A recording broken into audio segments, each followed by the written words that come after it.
welcome. I'm Melinda Kinlami. Tonight, President Muhammadu Buhari is excited about his improved health as he turns 75, expresses appreciation to Nigerians for their prayers. Goodwill messages pour in for the president as Nigerians unite in praying for his well-being. Vice President Professor Yemi Osinbajo challenges media practitioners to see themselves as agents of development in the quest for a renewal in the industry. And at least 8 people are killed as suicide bombers target a Methodist church in Pakistan.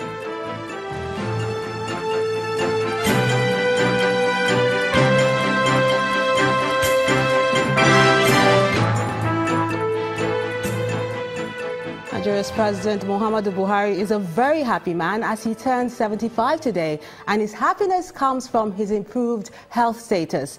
The president, who could not hide his excitement when some of his aides presented him with a birthday card at the presidential villa Abuja, also thanked Nigerians for their prayers. Our correspondent Ibrahim Adra tells us more.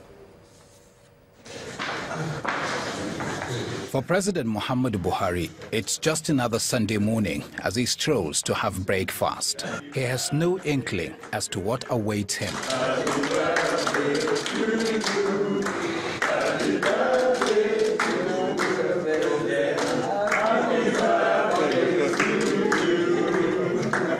The president's chief of staff is leading other aides to salute their principal, a Nigeria's leader at 75.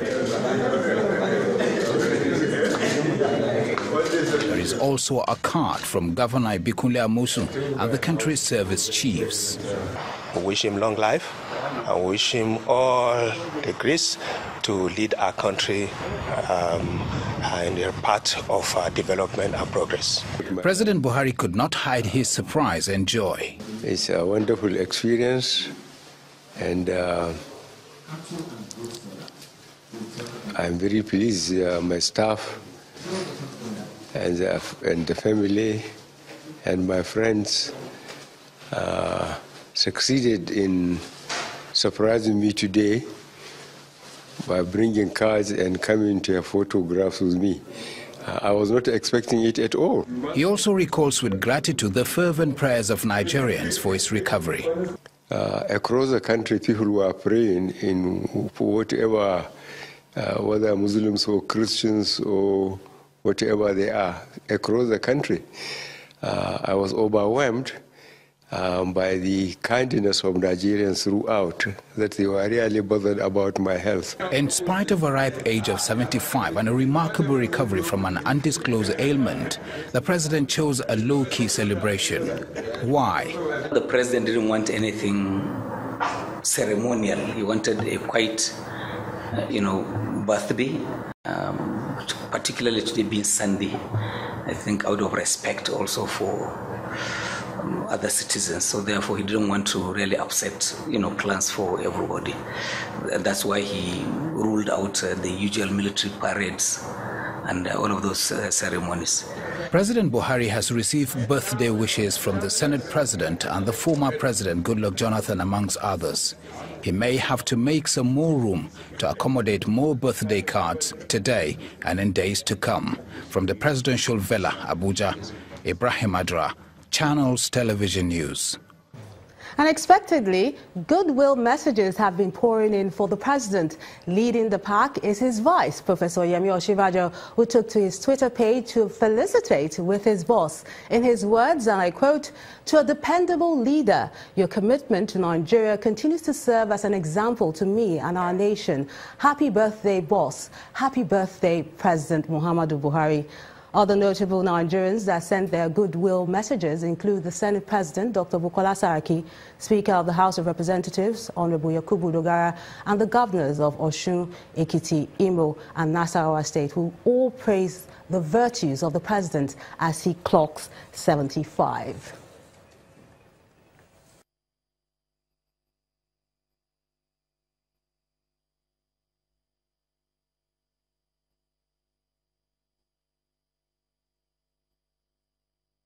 To discuss more about that and other issues, we're being joined on the news at 10 by the Special Advisor to the President on Media and Publicity, Mr. Femi Adesina. Thank you so much for joining us on the news at 10. Thank you.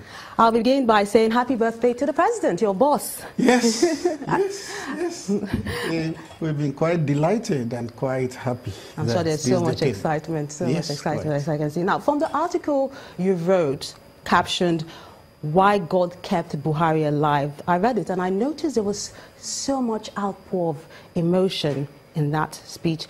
What was running through your mind when you put pen to paper?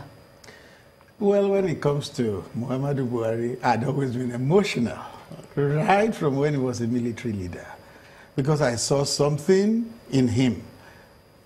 I just felt this man will take Nigeria to where she needs to be. That regime was truncated, and it happened to be my worst day in life so far, the day that regime was toppled. And when he came back as a civilian president, of course, I was quite delighted, and I was quite glad to work with him and for him. A day like this, therefore, you can understand how I would feel about a man I respect and I admire.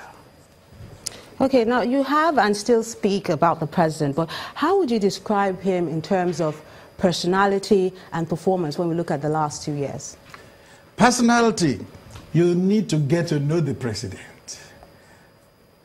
If you don't know him, he may seem aloof. He may seem a little bit somebody that does not engage.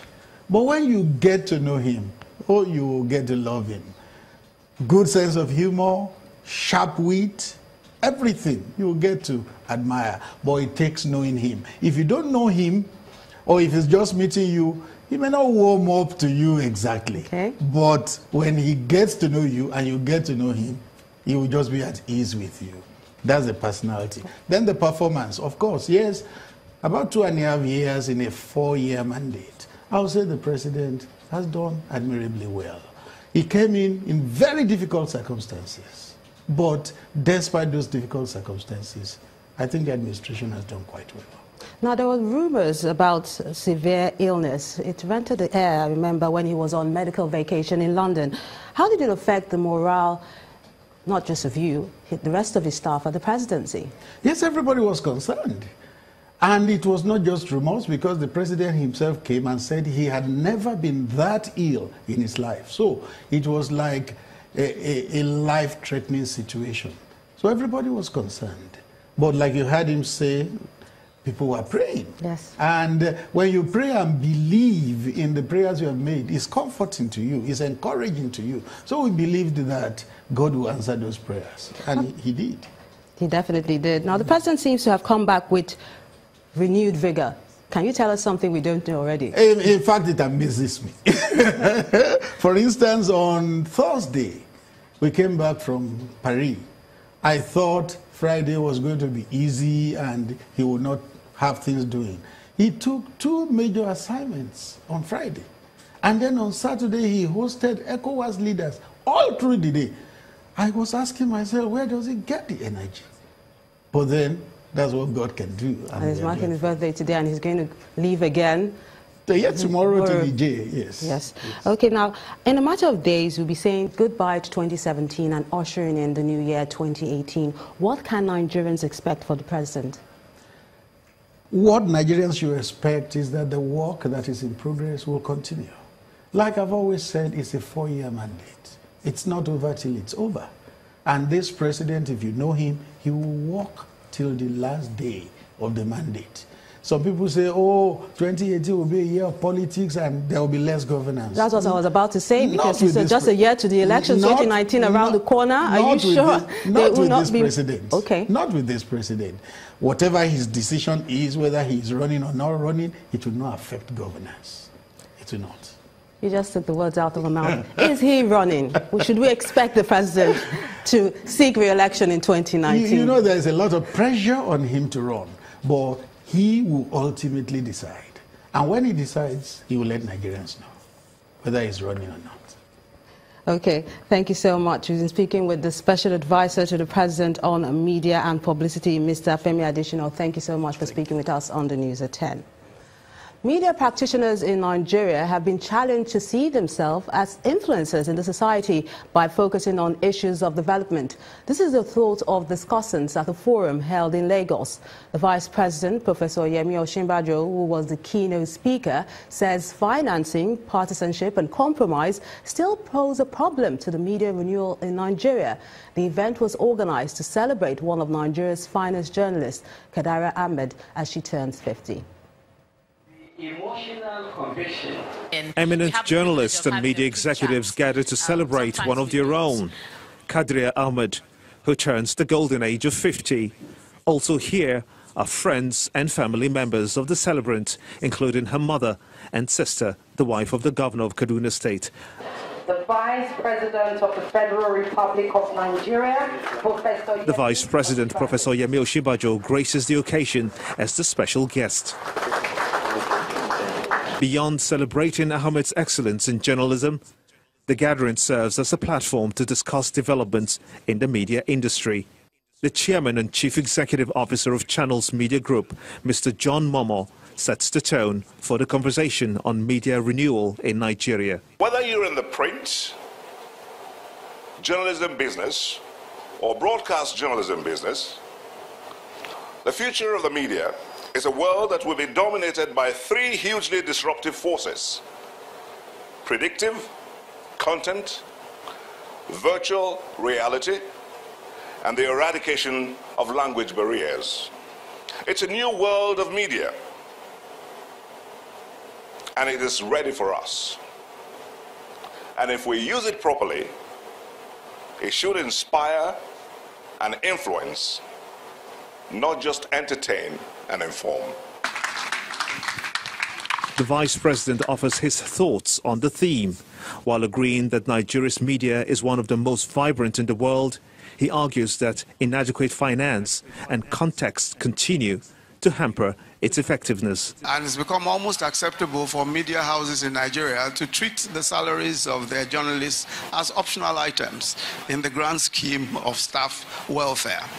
So it's now accepted that the journalist who is able to afford a decent existence either owns the medium, has another job where his income comes from, or has learned to be innovative with being a journalist. Professor Osinbajo also responds to criticisms of the present administration's continued bashing of past governments, especially on corruption. Will people steal the resources that have been stolen from Nigeria? And we expect a normal sequence of events nowhere in the world. What one expects is that the press will then be active in not just the outrage. And for me, you know, somehow along the line, we've lost that outrage. But you'd expect that there will be some serious scrutiny of the issues, serious scrutiny of what went wrong. The conversation concludes with a book launch, a compilation of the works and voices hosted by the celebrant on her show, Straight Talk with Kadria. The former Senate President, David Mark, has denied receiving over 2 billion naira from the People's Democratic Party, PDP, through a National Assembly account for distribution to senators in the build-up to the 2015 elections. Senator Mark, who was reacting to his visit to the Office of the Economic and Financial Crimes Commission, EFCC, during the week, says he had honored the agency's invitation as a law-abiding citizen. According to a statement by his media aide, Paul Mume, Senator Mark was invited by the EFCC via a letter addressed to the National Assembly to answer questions on the 2015 presidential election campaign fund as it concerns Benue State. The statement reads in part, and I quote, "Curiously, they also alleged that the PDP paid over 2 billion naira into the National Assembly's account, which he, as then President of the Senate, allegedly shared amongst 109 senators, including PDP, Action Congress of Nigeria, and all Nigerians People's Party members in 2010. He said Senator Mark denied the allegations and has appealed to his supporters, friends and associates to remain calm and see this challenge as a price he has to pay for leadership.